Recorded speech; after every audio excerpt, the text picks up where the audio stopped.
borrow from banks if I don't have demand? RBI has reserve of 7 lakh crores. We keep sitting on money and we don't want to spend it. Where is RBI going to take it? Point in time, whatever decision was taken was more to arrest the transmission of this disease to rural areas, which I think is a wisdom which we need to respect. Well, NBFCs, they are not being given moratorium while their borrowers are being given moratorium. Such desi jugards are the need of the hour. There is also another company in Gujarat which has already started a ventilator production. They have gifted 1,000 ventilators to Gujarat government hospitals at 1 lakh rupees each. They have gifted it free of cost. It is Jyoti and another company which have done it. Do you all believe China is accountable for what we are going through? If yes, then as a collective unit with one culprit, how do we make sure that we don't ruin China but we also reprimand China? What are the predictions for the hotel industry? Post April 20, one of the sectors which is opened up is the hotels, restaurants and others, with some caveats. Even homestays have been opened up. Dear friends, before starting the session, please let me introduce the panelists. Mr. Ashwini Gujral is a technical analyst, author, commentator, and trainer who follows both Indian and US markets. He is a frequent contributor to various reputed US trading magazines that include Active Trader, Mint Newspaper, The Financial Express, Forbes.com, and SFO magazine. He also has a print presence as he has just published a revised edition of his book, How to Make Money Trading Derivatives, an Insider's Guide. It also has been named as the best-seller book on futures trading. His second book, How to Make Money Trading with Charts, is also a bestseller. Both his books are bestsellers in their categories. A hearty welcome to you, sir. Our next panelist, Mr. Sudarshana KS, has over 25 years of varied corporate expertise, of which the last 13 years as CXO, that is CEO, COO, CFO. He is a BE, Mechanical Engineering, from University of Mysore, postgraduate in Nuclear Sciences and Engineering from prestigious BARC Training School, Trombay, and MBA Finance from Narsi Monji Institute of Management Studies, Mumbai. His experience spans across the entire spectrum of business and across a wide array of industries, that is power, realty, telecom, IT, internet, and ITES in marquee organizations like Baba Atomic Research Center, Nuclear Power Corporation of India, Tata Consultancy Services, BPL Mobile, Trigen Technologies, etc. He helped organizations to raise over $800 million in debt, equity, ADR, and structured debt. He was instrumental to raise FDI through ADRs in India for the first time and turn around a listed IT company. Mr. Sudarshana quit the corporate life in late 2013 and is currently focusing on investments in startups and on agriculture. A very warm welcome to you, sir. Welcome, sir. Our next panelist, Mr. Amit Kapoor, a keen director of Everest Transmission, is a professional expert in CAD systems and finite element analysis, a graduate engineer with MBA in marketing and finance, and a certified quality professional. He is heading an ISO 9001-2008 certified unit engaged in design, manufacturing, and testing of twin lobe rotary air blowers and allied equipment at Everest. With degrees in business administration and mechanical engineering, Mr. Kapoor focuses his talents on new products and new applications development. Plus, he takes charge of international business development. As a technical author, he regularly publishes in leading industrial journals. He is widely regarded as an authority source in the Indian mechanical engineering sector. Mr. Kapoor works ambitiously to make Everest Transmission the #1 root blower manufacturing company in the world. A warm welcome to you, sir. Welcome, sir. Our next panelist and my intellectual and daily debating partner, Mr. Vittal Kamath.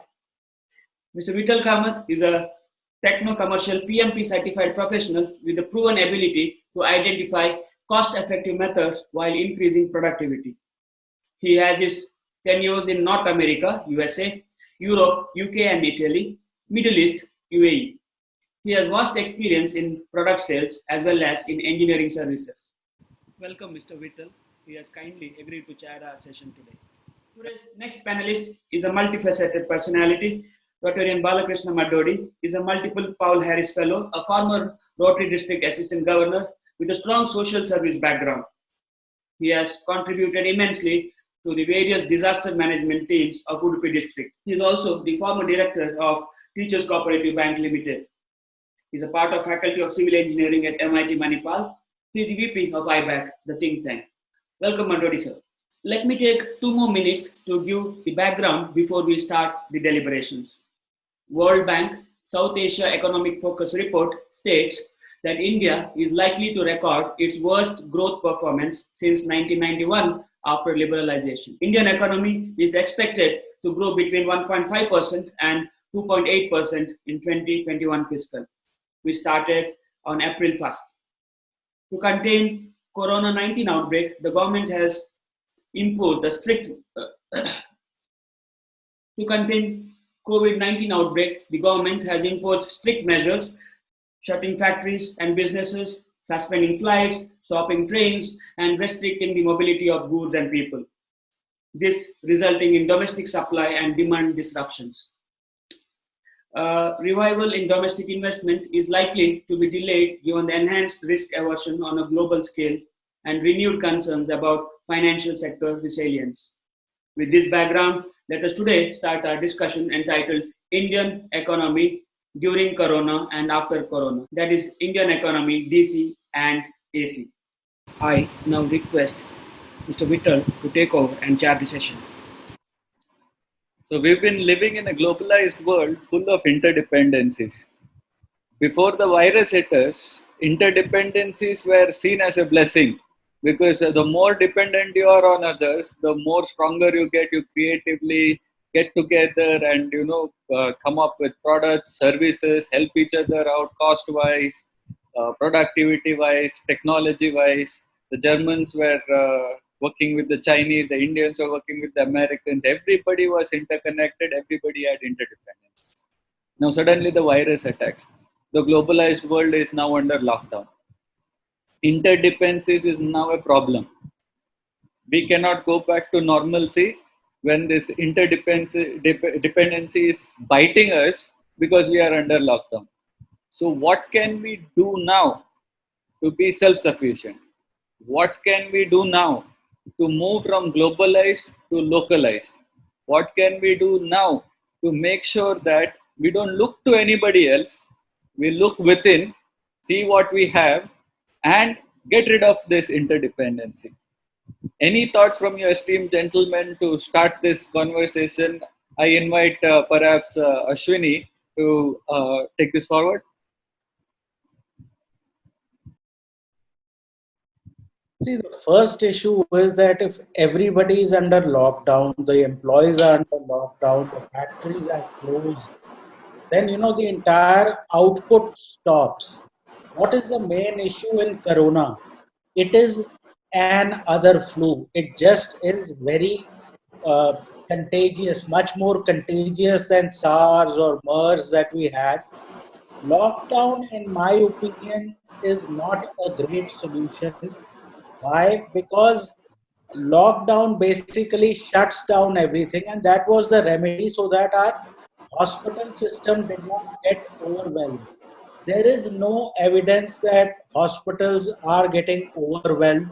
The number of casualties, while they are high, but are not to the extent that was expected.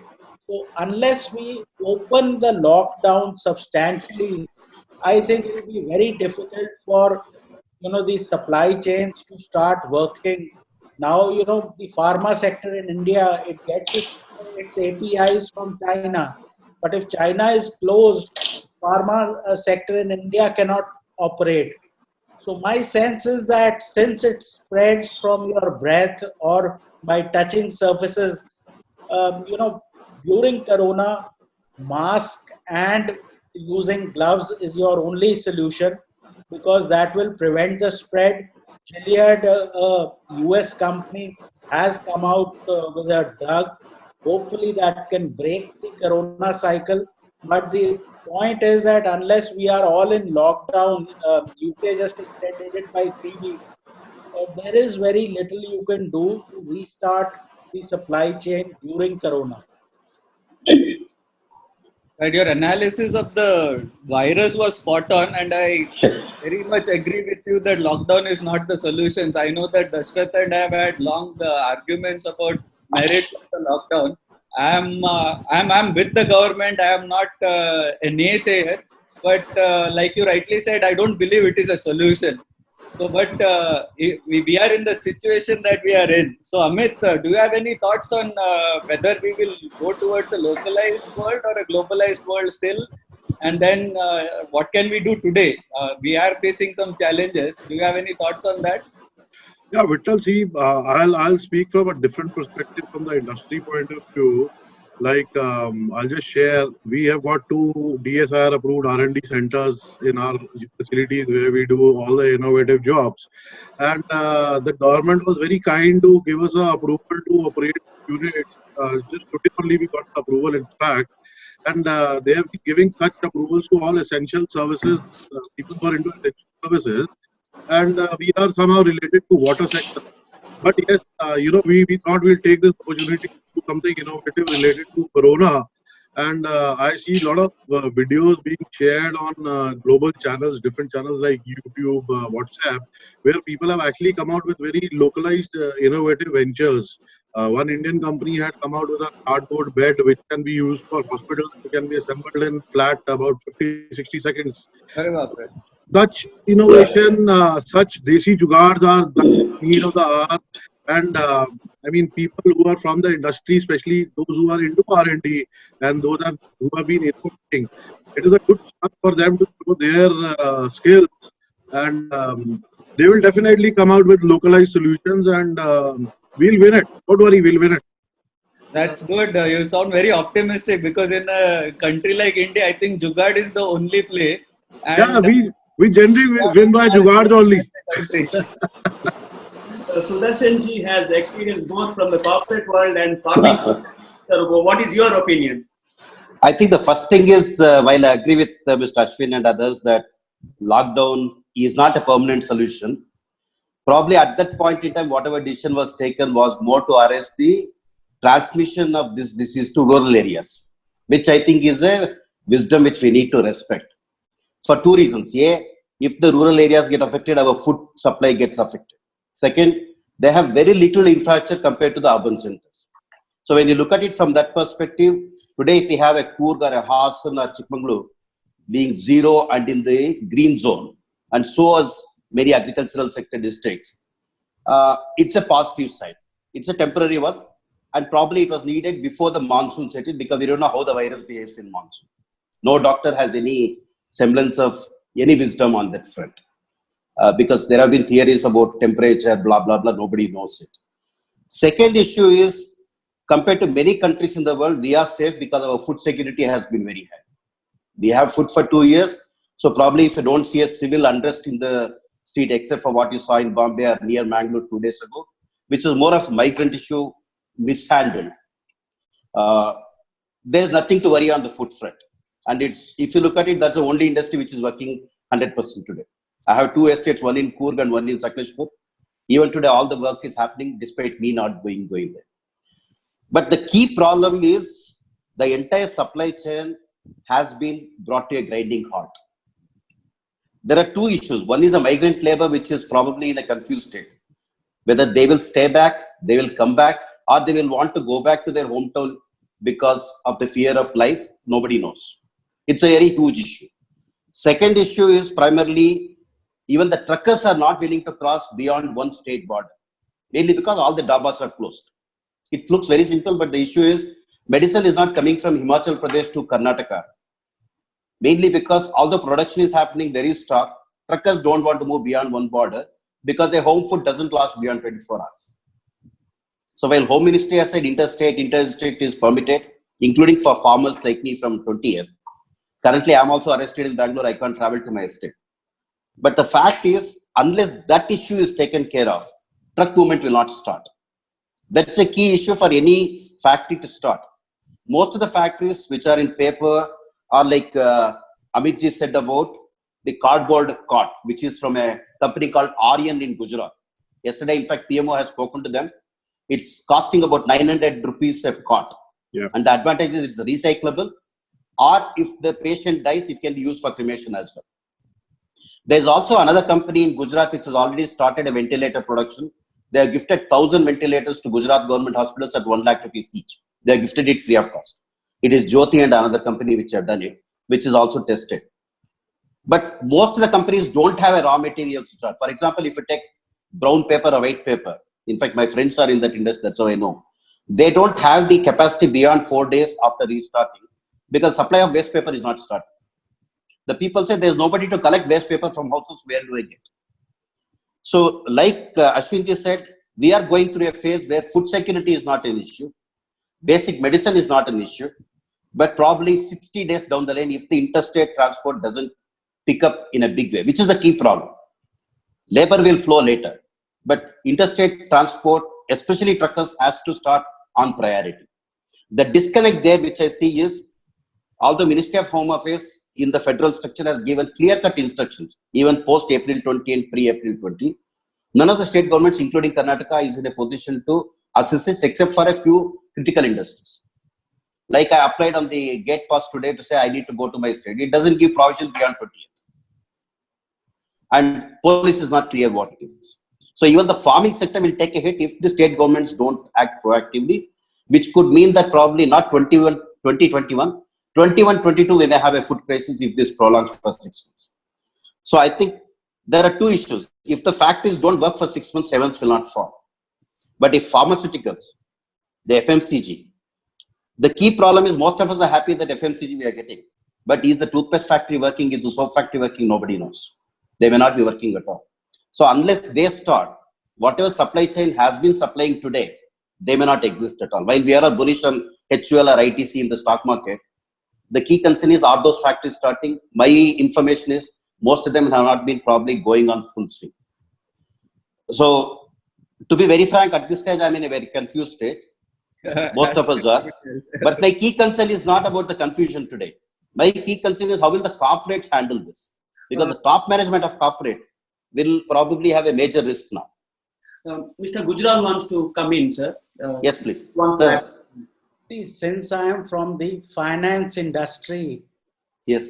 In 2 months, companies will start to go bankrupt. Already you are having salary cuts, Very you are true. having job losses, people will not be able to pay their Very EMI, true.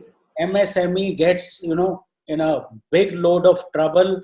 NBFCs, they are not being given moratorium while their borrowers are being given moratorium. So the finance, house of cards will collapse much before food security or industry or anything of that sort. Very true. How much NPA can a bank sustain? They operate on 1% capital. So if nobody Very pays true. back their loan, the other day I heard that people want their electricity bills to be postponed. If nobody is paying for anything, then how do you run an economy? Very So true. this is a That's very true. major issue. How much reserves do people have? And the other problem in this country is that nobody respects social distancing. Nobody Very respects true. any rules. Tablighi Jamaat goes and has 1,000% delegation. I mean, you cannot behave in this manner till a vaccine is there. I agree. And the Very problem true. for the government is exactly that if the citizens are not disciplined, you cannot control this contagion.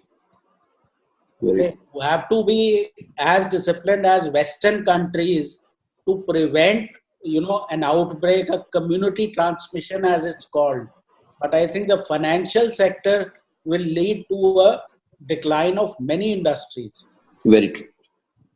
I mean, if I want to interfere in the middle, what do you mean by helicopter money? Does it solve this financial problem? Come again? Helicopter money. Helicopter money. Sir, we don't have helicopters. See, we are a country, we are not USA. They can print as many dollars and they can throw. Already your fiscal situation is very poor. If you start with helicopter money, your inflation will go out of control. See, it is not for poor countries like us. What is our tax to GDP?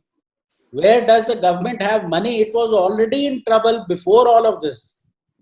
Now, it has to basically support everybody. It has to support industry. It has to support agriculture. It has to support middle class, which was the tax paying people. And, you look at SpiceJet, you look at hotels, all these guys have had zero revenue. Recession is your sales are down 20%. Depression is your sale is down to zero. So that is the kind of quicksand we are getting into. On this very note, if we can hijack the conversation, I want to go to the phase 2 of the same, in line with the same question direction that we are going.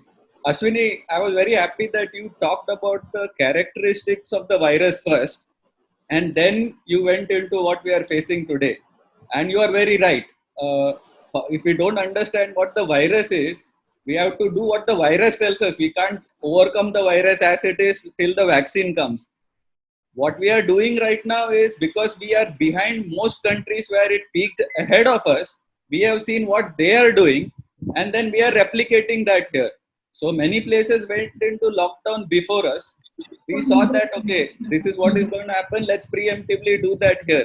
But my question to you is this, and then I know that we are not following it now. I'm expecting something from you to see whether you can give us a semblance of a solution. The scenario is this. Let's say the lockdown period is over. Okay. Now, in two countries, one in China and one in Singapore, we are seeing resurfacing of cases. A new strain has come, and people who have recovered are falling sick again. So, let's imagine lockdown period is over. We open up in whichever way, in a big way, small way, medium way, whatever it is. And let's say that again we see this resurfacing. Let's say again we see people falling, who have recovered fall sick again. We cannot go into lockdown perpetually. You are absolutely right on that. Now, knowing us as an undisciplined country in many ways, but a very resilient country in most other ways, or like Jugaad, we show it more than most countries put together. What do you think we should be doing vis-a-vis your market so that the market doesn't collapse? Because perpetuity, market will collapse, and the doomsday is what you just said. Do you have any direction that our country should be taking? See, you can now decide whether you want people to die of hunger or they want them to die with coronavirus. Exactly. We have to identify hot spots and target those hot spots. Because if people don't have food, they will not follow your instruction into perpetuity. Okay, one more lockdown and they are going to lose their himmat, as they say. Yeah. So the idea is the country has about civil unrest. That is also a big problem. We have to get back to work. May not be in the entire country. You can leave the hotspots. You can quarantine people. You can seal certain areas. But getting back to work is a must, because once the domino of financing starts, the borrower defaults, the lender defaults, and then they go on defaulting in a chain. That will be very difficult to control. We all saw what happened with ILFS, with DHFL, with Yes Bank. You don't want these sort of dummy institutions where all their loans have been defaulted. So we have to make sure that the hot spots are targeted, wherever gatherings are needed, or businesses where people are enclosed in AC rooms, etc. That has to be avoided. Social distancing, even in factories, in industries, has to continue. The malls need to open. I mean, in Saket, here where I live, people are quitting their shops. I mean, they don't know, how long the lockdown will sustain. Who will go on paying rents? And it has that sort of an impact, that where the mall owner is now in trouble because he has EMIs to pay. So my sense is that it has to be opened. The sense I have is that we have about 110,000 beds. We have about 14,000 patients. So till you can maintain this sort of ratio, like 1:7 in terms of patients, your hospital system will not get overwhelmed. Once you are assured of that, paracetamol and this quinine, which we've been having since childhood, I think that takes care of the virus. Right. There is nothing special about HCQ. It is a 3 cent per tablet solution, and it treats like it treats malaria or some other flu. The problem is people are thinking this coronavirus is some new cancer which has come up. It is a flu, and you have to deal with it like a flu. Right, it's Lot 10 of times people- stronger than a flu. know they have 10 corona, times more they than a recover. flu, but it is flu nevertheless. Right, Amit and Sudarshan, let's go in the same order. Your thoughts, same question. If after the lockdown, if we see resurfacing or second wave or a third wave, God knows what, till which time the actual vaccine comes, one by one, can you give your thoughts vis-a-vis your industries, what we could do, what we should not do?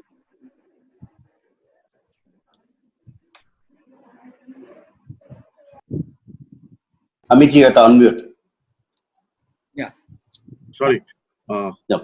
Vittal, like I was telling you earlier, we got the permission to operate, but of course that permission was granted on the basis of a very strict prevention plan, which of course includes social distancing, and the total strength of the company is about 450, but we were allowed only 100 people who are, the core people My for God. the production or the services. The entire lot of people or the entire lot of staff was not allowed. And even we didn't want them to come. We just wanted the production or the service people to be there so that they can cater to the customers for the essential services. The rest, we advised our staff to stay at home. Even I am working from home. All the everybody, non-essential people are working from home only. And this is the only way out. Two advantages to that. Number one, you are not introducing yourself to the danger of catching the virus by going in public transport or going to the office. So you're maintaining that social distances. You're staying away from the office. Number two, from the economics point of view, we save on the electricity and the space, the office resources. So it is a saving. At this time, whatever you can save is the best saving. Very true. Because like Ashwini said, you don't know how long you'll be able to run the show. 2 months, 3 months. Ultimately, your savings and your resources do diminish in such times.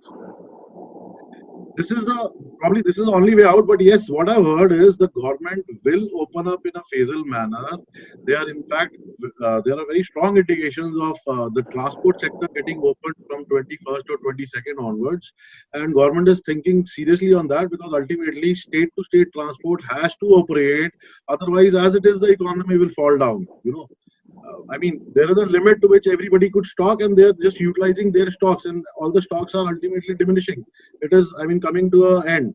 So people won't get the food to eat. So they have to open the transport, and industry without transport doesn't make any sense, because if I don't get my raw material or I can't supply to my customer, there is no use of me operating my factory. So I'm sure the government will take all the necessary steps, and they must be having a very firm plan for opening up in a phasal manner. And especially, yes, the red spots can be left, but at least the other areas can be opened, maybe experimented for a week, 10 days, and then take a further call. I only see that is the only way out. And I'm sure the government will move in the right direction, and they must be thinking in the same way as well. Your thoughts, Sudarshan, from... Okay. I think I tend to agree with both of them in terms of that lockdown is not a permanent solution. My own feel is post-May 3rd, it will not be a central government imposed lockdown. It will be a phased withdrawal. For various reasons that a Karnataka government itself is looking at auctioning 12,000 BDA corner sites in Bangalore. There is a situation of governmental finances, despite RBI relaxing the WMA today for states. Second thing is, most of the non-essential goods also are pressurizing the governments to open up. So like Amitji said, probably they'll start with 25%, go to 40%. It will still take 2 months to start to probably where we were just 1 week before the lockdown. I don't think it will switch on, switch off. So by the time monsoon sets in, we probably will be looking at 60-70% capacity of what we were on March 20th. That would be the reality. Second thing is, my brother-in-law, who is a doctor, he is in the forefront of even fight in Bangalore. His input is, he is on the chloroquinolone. He says the government is working on two aspects. One is to ensure that there are enough antibodies in the environment so that other people also get immunity. Second, the plasma therapy, which the WHO or US is trying and other countries are trying, ICMR has already cleared. Karnataka government has also given the go-ahead for the plasma therapy. If the plasma therapy succeeds, even without, let's say, a vaccine for 6 months, we probably have a safer road ahead. But it won't be life as normal for at least 6 to 9 months, because the psychological fear of people is something which is unmatched. I don't think we have seen it in either post-Lehman or SARS, or even, let's say, when the plague happened in Surat. I don't think this kind of a fear, because the first time the human communication or contact has been probably banned since probably we were born. I have not seen this kind of a thing except during the Indo-Pak War in 71 when we were locked inside the house. I have not seen this kind of a thing. We have lost all kinds of communication except the mobile and the internet. That's a real problem, because today, even if there is an emergency, we are unable to help. Today, we are running a helpline for migrant workers in Karnataka. We are about 60 volunteers who are tied up with BBMP. It's, frankly speaking, it's an initiative linked to BJP. Let me be very blunt about it. But we are about, we already have 600 people registered on that in the last 48 hours. We are trying to link each of the migrant labor. The whole idea is to ensure that migrant labor doesn't become restless and doesn't move out of the city. But still, we are unable to satisfy beyond 75% of the capacity what is required. I think the central government has already given the thing saying that Jaan bhi hai, Jahan bhi hai. So they are interested in getting the business up and running. I doubt whether the central government will risk having another lockdown during the monsoon. They probably want to lift it during monsoon. But like Ashwinji said, there will be probably sealing of watch like it's happened in Bangalore and Bombay, rather than even the cities. But I doubt whether it would happen on May 3rd, but progressively by May end, I am very bullish and positive that India will bounce back by September into what we were in March. I am very, very confident. Mainly because our resilience is probably something which is beyond anybody's imagination. I mean, I don't think we are the people who will sit back and say we will wait for 6 months. Nahi hoga. Whether it's IT industry or manufacturing or any other. Yesterday, somebody spoke to me, he's running a 5,000 people organization in IT. He says all of them were working from home, catering to various clients, including rural banking. So I think people will come with some solution. My son works in KPMG. He is doing all his audits through the Microsoft team. And if you look at, let's say, Wipro or TCS, they have announced the results because through the remote process, the audit has been done. Work from home is a reality. Like Amit said, it will lead to cost cutting by companies in a very, very drastic way. But it's going to be a very, very painful recovery, because whenever I speak to corporates, I'm sorry, I'm stretching a little bit. The top management of most corporates is the most stressed out today. They probably need a psychological, I would say, hand-holding than the bottom and the middle, which is where the corporates are not realizing what is hitting them today. It is not as normal or we are back to normal anymore. Even in banking sector, it's a very, very serious thing. I think how the corporates handle their turnaround in the next 12 months, including banking, like Ashwinji correctly said, it's a very serious issue. Like the banking was just leaping back to, from ICU, it came back to the next one. It was not actually healthy, frankly speaking, for various mistakes they have done in the past. But the fact is, I am very bullish. Next 45 days is going to be a test for us as a country. And it's the urban class which has to get disciplined more than the rural class. I have no problem in social distancing. None of my 50 laborers in the villages have even a mildest of the fever. But to control the people walking on my road in Bangalore is more difficult than controlling the labor in rural areas. So I'm very bullish. Let me be very candid about it. But lockdown will not happen. It may come back in small phases of 3 days, 4 days, localized. But this kind of a lockdown will be history beyond May 3rd. That's my feeling, very frankly. I'll just conclude what this round we've just discussed. Everybody agrees that lockdown is not the solution, but we have to go through it for now. I am praying and hoping that the shutdown period, the lockdown period, is enough to give some backbone to the healthcare industry, because healthcare industry was priority number one. Because if that collapsed, everything else would have collapsed. So I'm hoping this 40 odd days of shutdown has given enough time for the healthcare industry to survive this scare. Should we open up in whichever way possible Very true. after the deadline is done with. So coming back to you, Ashwini, because you are a markets guy and the industry expert, healthcare we have saved. You rightly mentioned that banking system is next on the radar, as is perhaps agriculture. But can you just quickly give a synopsis of what you think is the most critical element to look at industry-wise and what we could do around it?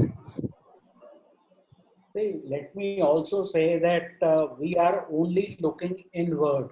We have to see what's happening globally, how cases are progressing in the US, UK, Europe.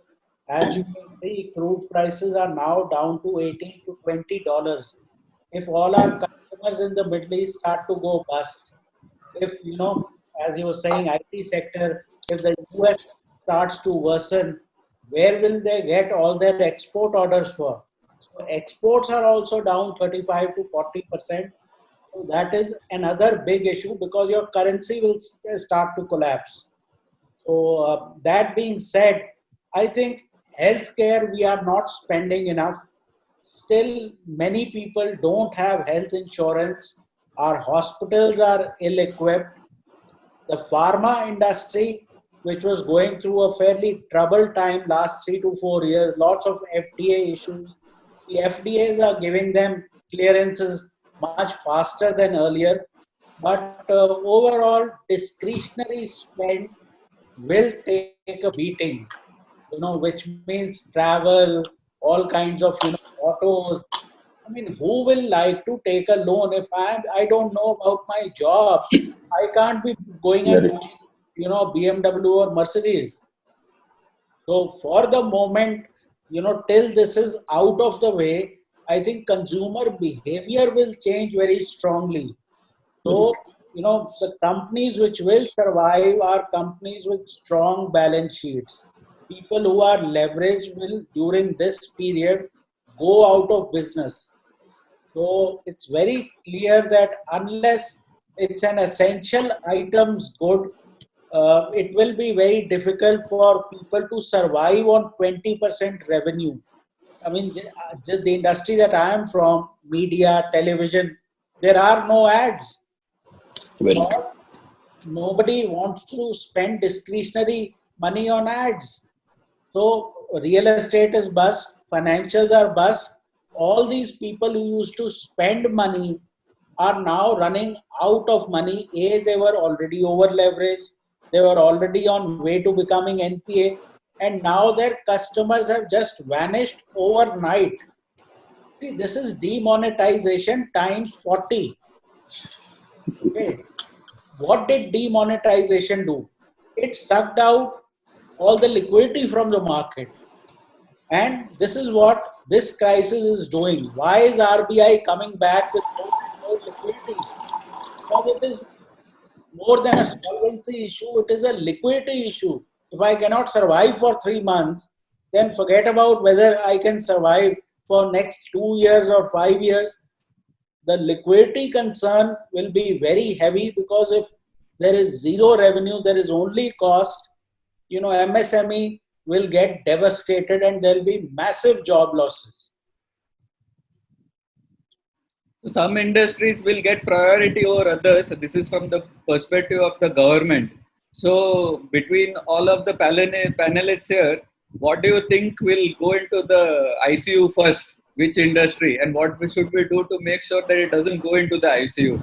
Let's say the banking. Banking is now going to encompass every other industry there is because NPAs will pile up. Banking is the first to collapse. So perhaps what can we do to save banking? Then like the restaurant and food industry, I don't know whether they will take it on priority because we cannot force anybody to go out and eat. So that industry is dying, or the airline industry. So between all of you, do you know which one will go, which industry or which sector will go into ICU first? So what should the government do to treat that patient first, that industry first? Gujral ji, what about the announcement by RBI governor today to certain measures? What about the impact of those measures? He is basically trying to put liquidity into the banks. But who will borrow from banks if I don't have demand? So first you have to create demand, reduce GST. 18% GST is not sustainable in this economy. Bring it down to 5, 8, 10%. Because if nobody is borrowing, you can put as much money you want to NBFC, to banks. It will keep lying with them. So RBI is doing what it can do. Now it is for the government to create the sort of demand, start large infrastructure projects like Atalji started that highway project. You need that sort of employment to come in to create, demand in the economy. Otherwise, okay, supply is back, but if there is no demand, we will collapse under that weight. The problem is that inflation is reducing because if nobody is spending money, where will you get inflation from? So these are, the dominoes which are starting to play out. RBI is not the Fed. Even the Fed, after $2.2 trillion of stimulus, is having problem with the U.S. economy. The U.S. economy created 21 million jobs in last 12 years, and in 4 weeks they have lost 22 million jobs. So joblessness is the main issue. If that isn't there, then there is no demand for anything. So government needs fiscal policy right now, reduce GST, reduce taxes, encourage people to spend if you want this to come back online. You can't have 42% peak rate of income tax. When you are giving, Coming back to tax and spend needs to go out. Coming back to Vittal's question, which will be the first industry to get into the ICU? It's basically the financial sector, because everybody's problem is the bank's problem, because nobody does business with his own money. So if people are not returning money to the banks, demand is zero in the economy, banks go into ICU, NBFCs go into ICU. All sorts of discretionary like auto, travel, all that gets into trouble. Airlines will go bust. Hotels will not be able to, pay their salaries. Media will go bust. A lot of these channels will fold up because the government itself is not paying the ads that the government puts out. So anybody who is in a product which can be cut down will get cut down. The essential industries like paint, polish, soap, detergent, lever, Nestle, these guys will survive. Healthcare will survive. Testing will survive. But these guys who are in discretionary, like something like Bajaj Finance, people are financing small mobile phones from there. All these, courier boys and these small little people. If these guys are going to get fired, Bajaj Finance will go under. Till now, it was holding up because these guys were assured of their jobs. So now, even the bestest, financial companies are coming under the weather. Kotak Mahindra, HDFC Bank, these always lend to the retail sector. The retail is the strongest borrower. But if now retail is losing its jobs, retail has no job security, why will retail borrow? So this will, just increase in size. The snowballing effect will increase unless we are able to quickly somehow get out, discover some drug, etc. Otherwise, this year is basically taken out. And if there is a second or third wave which happens, then the risk of a 1930 style depression is now on the table. The great financial recession, if you were not in the market, you didn't feel it. It's something happening in US. This is right now happening in our homes. Everybody knows somebody whose salaries has been cut, who has been fired. So this is much, much worse than 2008. Yes. No, you're absolutely right, because during the 1930s depression, the unemployment rate in the America of those days was 24%. And the US Treasury is now saying that they are looking at employment numbers 20%. So these are the recession, depression numbers itself. But just a crazy thought out there. Okay, second wave, third wave, whichever happens, extend the lockdown, don't extend the lockdown, whatever happens, money will be an issue. Okay, and we are not where the developed countries are, but we are sitting on some individuals or some entities that have liquidity, that have liquid cash. So just throwing this thought out there, and people smarter than me can comment on this. How about this? Declare a state of emergency. The 1% of the richest of every country has more wealth than the bottom 90% of that country. So, because the rich will be utilizing the resources of the country, human capital of the country, and other things that the country has to offer, as much as everybody else, the onus is on them because they have the means and end. So, can we declare a state of emergency and say the top 1%, look, this is what you're going to do? You're going to commit what percentage? I don't know. You guys can say 20%, 30% right now to fuel the economy. Work with us and revamp whatever needs to be done. People are dying, we need to make sure they don't die. Industries are dying, we don't make sure that you do not die. Is there any merit to a process like this? Sir, you want to make that 1% also stop. We have gold reserves. Gold is at all-time high.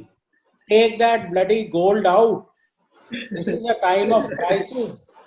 Individuals are holding massive amounts of gold. RBI is holding massive amounts of gold. Yes. And will you use it? Yes. RBI has a reserve of 7 lakh crores. We keep sitting on money and we don't want to spend it. Where is RBI going to take it? Right now, it's a matter of equity. It is contagious through. The problem is if the government does not want to spend, which industrialist will spend? See, you need to give him cause to spend. Give him tax breaks. Make him spend so that he sees profits ahead. He was not spending even before Corona. He was going outside to spend his money. Right. That government is doing by 42% tax. It is taking away the money that rich have. All right, that was on a lighter note. Looking at the time we have left in mind, I am now thinking let's move from during Corona to after Corona. Something more happy to talk about. Let's assume that the vaccine is out, it's effective, people are having access to the vaccine, and things are showing some ray of hope. You are going back to normalcy. Now the world after Corona, it will not be the same as the world before Corona. Definitely the rules of globalization will be rewritten. The countries that were on the top will come down, countries were at the bottom might just evaporate, and some new world leaders might emerge. So with all this in mind, Amit, Sudarshan, Ashwini, anybody can chime in first. In the new world order, where do you see India standing? Vittal, I would say the scenario, since because of the globalization, this coronavirus is also globalized. So the scenario is same for everybody on the earth. Every country is going through the same phase, and they will have their own share of problems. I think to quite an extent the problems will be same for every country. So, I mean, whether it is a rich country or a poor country, their share of problems will remain the same, because if the rich makes 100 rupees, he has expenses equal to that 100. And the poor makes 10 rupees, he has expenses equivalent to that 10 rupees. I think we all globally will go through the same phase. What is important is who will survive. Of course, there is always boom and doom in business and economies, and it has been there for a long time. This is another doom, and the boom will come. So the companies who play safe, who play with their money, who have minimal borrowing, who have minimal interest on their head, they probably will be the one who are, more better off than the others, because the others are bound to collapse. But this is like I would compare it like a normal recession. where the weak ones, they are automatically drained off, and the strong ones are the ones who remain for a longer time. Coming back to India as such, I personally feel it is a big opportunity for India, because when Corona hit China, a lot of countries, a lot of people, especially the business houses who are dependent on China, they realized that we got to have a backup. India was the only option they have. Even today, India is the only option they have. So if we utilize it in the right way, and like Ashwani ji said, if our government comes out with good policies, we can make a very good opportunity out of this. I mean, we can avail this opportunity in a very, very good way. And I really see India shining in the coming 1 year, 2 year, 5 years would be a very, very bright time for India. But yes, we all have to work together, whether it is industry, whether it is government, whether it is other bodies related to the economy. I mean, everybody is ultimately related. And if we work hand in hand, we can really make India shining in the next 4 or 5 years. I see a lot of positive potential in it. Godspeed, amen. Any thoughts, Sudarshan? I think I share whatever Amit said in terms of India's chances. There are a few issues. One is Japan has already announced a 2.2 billion for companies to shift out the manufacturing base from China. Who are we competing? We are competing with Vietnam and Thailand. Probably if the corporates and the people in India use this to change our work ethics. See, where India loses out is not on quality. We lose out on our work ethics across any sector, be it agriculture. Yeah, we don't really respect the productivity norms and the timelines. But today Europeans are saying, I'm willing to live with that 15% of your slackness, but they're talking to us. Government should, I think, probably do what was done in 91, open up the things, provide all kinds of reliefs to industry, and say set up the greenfield industries now. But there is a catch there. 75 to 80% of the rare earths belongs to China. 70% of the semicon belongs to China. We import 70% of our APIs from China. So when you look at the electronics related or the pharmaceutical related, you still will have a fulcrum linked to China. How do you break that conundrum is an issue which government has to deal with, not the business. Already PayPal has seen a migration from China to India in the last 12 months. I mean, many of you may know already, India is exporting already huge quantities of brown and also white paper from India to China, which are unheard of. It's not because they want to favor us. They don't want to take any waste paper or waste from West to China. That's what we are actually coming to. It's like how dyeing industry was dumped on us by Germans in the early 90s. There are pockets of opportunities. I mean, till 90, probably end of 90s, till probably Manmohan schemes opened up the entire manufacturing sector imports from China. India had huge pockets of excellent manufacturing abilities in Coimbatore, Bangalore, and other places. We used to supply precision manufactured items to GE and Boeing also. Very, very precision. Those are all gone. So India has had an experience of high-tech manufacturing. Today you'll be surprised. Even the spray lancer which you use for spraying pesticides in our estates, that's coming from China. Each time I buy it, I feel sad because India was the pioneer in brass lancers. Nowadays, most of the farmers, we are saying we'll pay 20% premium to Indian product and buy. We won't buy Chinese product. That's already happening for the last 5 years because of quality primarily. It would take 2-3 years for India to probably catch up there. And if you have a Jagan like Chief Minister in the state, then you will probably drive away the Kias and the others from India. So I think states have to work very, very, let's say, liberally with the central government. Land acquisition, land allotment has to be seamless. Karnataka has already worked on removing Section 79 ABF of Agricultural Land Act so that industrial land acquisition can be easy. Ordinance has already been passed. So that should be a step which most governments should take. They should allocate land on 99 years, please. No buying, nothing. Government should say, pay me one rupee per acre of land lease, take the land, build the factory here. Because we need actually investment, we need employment. Government should not look at making money from land sales. The amount of tax they will get in the next 10 years or 15 years is much more than what they will make in land. So there has to be a rational thinking change, like what probably Narasimha Rao thought in 91. None of us really, 30 years ago we thought globalization is the answer. Today we are looking at localization with globalization as the answer. I mean, that's a U-turn. My Professor Mankekar, probably Mr. Gujral knows him. He told me 2 years ago when we met him in Bombay, he said, Sudarshan, next 10 years is a decade of disruptions. Those who survive will survive, but he said 90% of the companies will get washed out. And he was true to that. It was just about 2 years ago he told me. So in fact, 1 month ago I messaged him saying that, sir, what you said is happening already. He said, just wait and watch. So like Gujarat said, probably 70% of the MSMEs will die in the next 6 months. It's a reality because banks are not passing on the interest. While banks are in a shit pot. See, I have borrowed agricultural loans from a bank.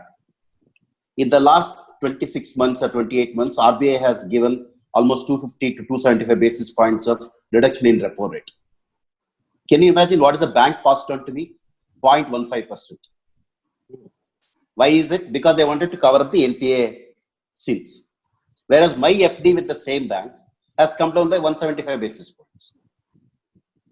So this imbalance has to go. I think banks who have been, in fact, I have been arguing with some of my batchmates who are very senior people in HDFC Bank and ICICI today. I said, look, you people, it's not the borrower who was at fault. It's the bank who has been at fault. They don't know how to lend. Real estate is a simple case. They have floated, each bank has floated norms for real estate lending on the RBI side. So I think it has to be a mindset change across the industries from banking to everybody, where they say, yes, we work to a norm now and we follow it to the T. If it doesn't happen, we'll have another Manrega for the corporate now, like what Pranavda did in 2009. Probably after 5 years, again, it will surface. I think this time government has to take a tough stand. Probably the infrastructure focus has to shift to healthcare now. They need to start building hospitals across the country. Atalji started the rural hospital scheme in 2002. They are working very well, but they need to be extended to every taluk now. Maybe tie up with the private so that in case such an epidemic happens again, we are in a position to face it. That's the view, but I still feel, yes, we will overcome this. Question is when, not if. So with the timing in mind, I just want to conclude with one last question. And this is on a very different note altogether. In the after Corona world, I purposely did not mention any name of any country. And I said where India stands vis-a-vis everybody else after the crisis is done with. I'm glad everybody agrees that India, with whatever struggle we go through, will come on top. But all of you, most of you mentioned one country by name, and that was China. Okay. Yes. Now we know one line which stands true anytime, that is, history repeats itself because man never learns. Now this Very entire true. ordeal, it needs to be dissected, it needs to be studied, and it needs to be understood. Because we need to make sure the next time something happens, because before today, 4 viruses have come from the wet markets of China. Very true. We did whatever we did. We need to acknowledge that the source of this headache is a place which is still open in China. So that needs to shut down. But that's another story for another day. What I'm saying is, this will be studied, dissected, analyzed, and then accountability goes to somebody. Do you think it is China? If it is China, how do we make China accountable for what has happened and make sure that China doesn't become like the Germany, like First World War happened, Germany was taken to fault, and then because they were taken to fault, Second World War happened. So when we deal with China, we need to deal with them in such a way that it doesn't create a catastrophe altogether. So the question one of the part A of the last question is, do you all believe China is accountable for what we are going through? If yes, then as a collective unit with one culprit, how do we make sure that we don't ruin China, but we also reprimand China? There is no GST on dreaming. We cannot hold China accountable. Okay, only the US can do it. UN is a defunct organization, and they are having their own trade war in any case. See, the human mind understands only economics and money. All this will be forgiven The world wars were forgiven today. You know, France, UK are best of friends. Germany is part of NATO, I believe. So, you know, what are we talking about? 6 months from now, people of the world, countries of the world, everybody forgets and it moves on. China has done many wrong things to Taiwan, to smaller neighbors, etc. Might is right. Very The true. rich will get richer, the poor will get poorer. Even to India also. So, What I was hinting towards is, will the wet markets again produce another virus which will put the entire world or at a halt? Something like that.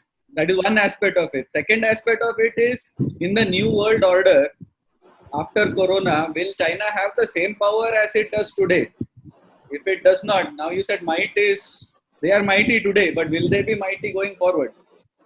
they are buying up all cheap assets around the world. I went to South Africa. That is a scavenging venture which governments are realizing and trying to stop. See, you cannot argue with a person who has money. Right. Morality, etc., is all well and good. We as a country are moving left of center. That we should not do. We are saving so much money on crude. Where is that money going? Where are all those taxes going? So, if we keep on coming with improved versions of Manrega, you dig a ditch, you fill it up, you again dig a ditch, that is not going to help us. People will listen to us around the world when we are worthy of being listened to. Yes. Okay. Going and hugging world leaders will not help you. First, your currency should talk when you take it out. Your passport should be respected. Okay, so we have to improve economically if politically we want us to get heard, even by China. Not the 1960s. On a positive note, building on what you are saying, is something that I would like to add on. My 2 cents is, everybody around me, the discussions that I am having is saying, people are saying we have to be the next China. Because China might collapse, we will take everything from them. But I am with what you are saying. Our passport should make sense. So we should not be the next China. We should be the next world leader, as in what the US has been. So in the new world order, I hope we realize, we circumspect and look within and see what have we done wrong and come out stronger when the tunnel opens up and there is light. Sir, it needs great Wishful thinking. of planning, blueprint. Once this corona is over, we'll go back to our Hindu Muslim. We have other things to do. From you, Ashwini. Probably if that can be overcome in this country, we will be able to be a superpower once again. It is the only weakness we are lacking behind. As an eternal optimist, Ashwani is bringing realism so much that I'm becoming a pessimist. Sir, I have heard this discussion in 2008. Oh, if we have the opportunity, now we will be the world leader. In 10 years, we have screwed up the economy we had in 2008. With all of these fancy experiments, DMON, GST, you don't prepare a country, you whack it with a hammer, and then, all businesses have gone bankrupt. You are talking about supply chain, the small business, its supply chain is already ruined before Corona. Very true. Tax collections are down. We haven't been able to hit 1 lakh crore monthly on GST. So, there is no vision. The problem Ashwini, is it because of the demonetization? Yes, sir. Is it because of the demonetization?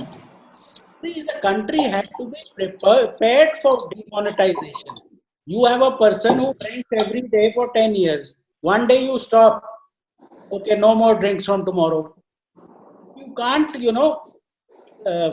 remove all ills with one stroke. Basically, only 20 to 30% of the revenue the government was able to generate. The informal sector still operates. Why? Because some people, by stealing of taxes, is how they make money on their industry. So first you have to increase efficiency, improve their cost structures, and then you have to apply all these. And GST in most countries is 5%, 8%. Here it's 28%. Crazy. 28% who will pay? So long ways ahead. Let's hope we get better leadership and vision. I agree with you. Cold turkey solutions are not solutions. So whatever we do right now, the action that we take will define what we become and who we become. You were. Vittal, I would like to add to something what Ashwini has said. You see, one very important thing is human beings have a very small memory. They tend to forget very fast. So we tend to forgive everything very fast, or it just goes out of the memory. People tomorrow again, when everything gets normal, people will be so much busy in their day-to-day course that they will not remember that China was the one, or the wet markets of China was the one who came out of the corona. Number one. Number two, you said we want to be China. We can never be China because we don't have a vision like they have. When they put a manufacturing base, they put with the idea that we have to market or we have to manufacture for the world. And in spite of so many opportunities being there for the last 1 year, our business houses are just sitting and waiting that somebody from foreign land will come to us for an opportunity. They are not ready to move out. You see, we don't have that kind of a mindset till now. Till the time we don't have those visions and those mindsets, we can never be China. And we will only rely on people who come from outside asking us that we need a replacement for China. Can you do it for us, please? I mean, seriously, that is our psychology. That is how we work in India. And it's a fact. I may sound very rude, but that is how businesses operate in India. Very true. Most of the businesses houses, if you talk to them, they don't have a mid-term vision also. Long-term, बहुत दूर की बात है. You ask them, what do you want to be 5 years down the line? They look at each other.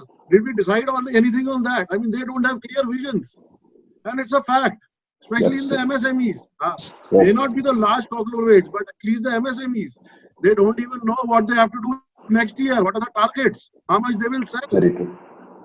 That is the state of affairs. So we can never be China. They are far, far ahead of us. But yes, we should at least pledge to grab this opportunity in the right way. And so must our government and other bodies who are related to it, that the policies are made, framed up in a right way so that the industry, the MSME, or the other sectors as well are able to grab it and make the best use of it. We have been given an opportunity, we are lucky. But how far we are able to grab it, I don't know what will happen to that. But we can never be China. Seriously. Yeah, Dashrath, we are almost... From the audience side, they have requested what are the predictions for the hotel industry? Because many of them are hoteliers here. And I myself am from the hospitality industry. So even in the tourism industry for next 2-3 years. So what would be the prediction? We'll start with Sudarshan ji. See, one of the things, if you look at the Ministry of Home Affairs order, which has come recently, post April 20, one of the sectors which is opened up is the hotels, restaurants, and others, with some caveats. Even homestays have been opened up. But bulk of the hotel industry also has a huge amount of migrant labor. And Indians, whether we like it or not, like Amit ji said, we will go back to eating Pani Puri in 2 months down the lane. Or we will have dosa outside of BT station in 2 months. That's the mindset. And people are already probably feeling that they have not eaten outside for the last 2 months. So hotel industry will pick up, but it will take some time. Probably from April 21st, they will allow takeaways in most of the Karnataka hotels. They may not allow the in-dining service, but it will be allowed. But what would be hit is the big hospitality and probably the transport sector, like the interstate buses or the flights, and digital, like what Gujarat ji was saying, because there's no election in this year. So most of the TV and the media will lose out on a huge ad spend by the political parties, which in 2019-20 or 18-19 end was a big revenue for them. In fact, I have one of my friends is CFO in one of the media companies. He is really shitting in his pants. He says, I don't know where to get the money from, although they are cashed in. So hotels, just to say Dashrath ji, I think by July end, August, touch wood, if the pandemic doesn't spread too much, should be coming back to normalcy. Should limp back, I would say. Thank you, sir. One more question was, what will be the impact on education sector? Will they start functioning in a different manner post-corona? I think I'll request Amit Kapoor to answer this because his son is studying in US now. So how have they changed? Yeah, see, Dashrath, in fact, this is a very big surprise. All the US universities are shut down, and they generally go on a quarter system. Every 3 months they have a quarter, and they all are having spring quarters and even the summer quarter online. So he's going to be here till September now. For 6 months, he'll be here only. And we were lucky he made it on the last day because he had his exams till the last day, and he was on the last day. But the education sector is seeing a drastic change. All the school education is online now, and it is something new for the parents. I mean, in fact, my wife is a psychologist, and she has this query every day from parents because what students generally do is they put on the sessions, mark their attendance, and go off to sleep. So they are not tuned to, this is what is happening. They are not tuned to this kind of studying. So they have an option of attending recorded sessions. So, I mean, they'll have, slowly the schools and the colleges will also realize, and they'll have to come out with options of, getting 100% attendance. Now, abhi to proxy wali baat chal rahi hai. So they just get up, they lock themselves in, and they shut the screen. My goodness. So it's a big challenge, but yes, most of the education now, the only way out is online. People who don't have resources will definitely suffer. And I think it should be made another priority, and government should and must concentrate on this also, so that people at least who don't have resources, they should be provided with basic resources so that they can study. Otherwise, they'll be just wasting their time, because I think entire education globally is online only now. And India is no far different from others today. Thank you, sir. Over to Vittal. Ashwini sir, once a question. So, which is the best sector for investment now? See, in India, the best sector all the time is FMCG. 130 crore people, they will continue to consume. The financial sector, one important problem is that we talk about a book. How much of their book will be left after this is done and over? That nobody knows. Also, are people going to stop going to hotels, stop taking flights for all times? Like PVR. Okay, the stock has halved because cinemas are closed. Is cinema going to change? So those are those beaten up places where you can look at, and also things like Jubilant Food, where people, instead of going out, they start ordering more of Domino's pizza. The metal sector, after this sort of a global decline of growth, at some point growth will pick up. If China picks up, all these commodities will do very well. But for the moment, the kind of stimulus that has come in, the kind of stimulus that will get introduced, I think gold is the best investment. Don't need to use brains. Every 3 years, the world is in a crisis, and that is the only storer of value that you have, which is consistent for last 5,000 years. True words. Couldn't agree more. Very true. There was one question because it is from a participant. Even he had mailed me. So the question is, do you think government would repay the debt to PSU and save the PSUs, as PSUs are job givers, keeping mind of IIFL? So that was the question. Even the participant had mailed me. So Ashwini, will you address this? The person is from IIFL. Keeping in mind IIFL, that's what he has written. The PSUs, there are some very good PSUs in the railway space. IRCTC, but all PSUs across the board you can't say are good. Some like BSNL, MTNL, etc. are going out of business. PSUs, if you change the management, get strategic change of management, only then they will do well. But over a period of time, last 20 years, ONGC has come down to hardly 20% of its values, whereas Reliance has diversified into many, many other businesses. Both were doing the same business. See what management does. So if you have good management in any company, that is the Very first true. requirement of something going up. I don't think the government is able to save PSUs. They will only erode in market value and slowly cede their ground to private players. BHEL was a Navratna. Today, it cannot compete with the Chinese. The stock is 35 rupees. So basically, all PSUs go that way only over a period of time. Thank you. Thank you, sir. Over to Mr. Vittal. I'll just give my parting thoughts. Moving towards conclusion, it was really refreshing picking on your brains, gentlemen.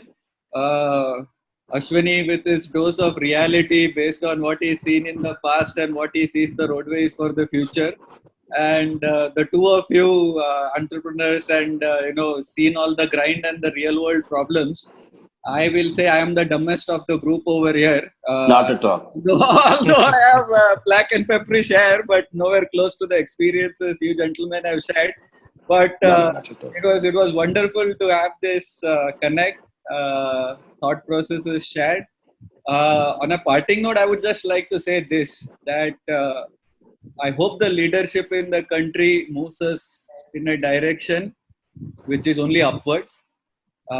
As entrepreneurs, as people of goodwill and good faith, as enterprising people, whatever level we guys are, I hope we will do whatever we can at our levels to come out of this mess and help leadership and the government to come out of this mess. Let's hope that human nature goes towards the good, not the bad. Let's hope that we are positive, we radiate positive energy. Although realism slaps you very hard, but prayers and positivity, helps assuage the pain. Thank you. Bye. Thank you. Congratulate Dashrath for wonderfully coordinating this program because it was Very needed true. of this hour. Many of the Very participants were very happy on the discussion part. So we expect more of such programs, Mr. Dashrath, and Vittal also, and Amit Kapoor also to join us. Sudarshan ji, it was a nice program with you. Thank you, Ji. Nice. Thank you, gentlemen. Good night. Bye. Good Good night. Bye. I thank the panelists, the session chair, and also the online participants for having made it convenient to participate in the deliberations. On behalf of IBAT, I humbly thank Ashwini Gujral ji, Sudarshan ji, Amit Kapoor ji, and my friend Mr. Vittal. I'm sure the immense practical knowledge that the panelists have shared with us in a way enlightened us.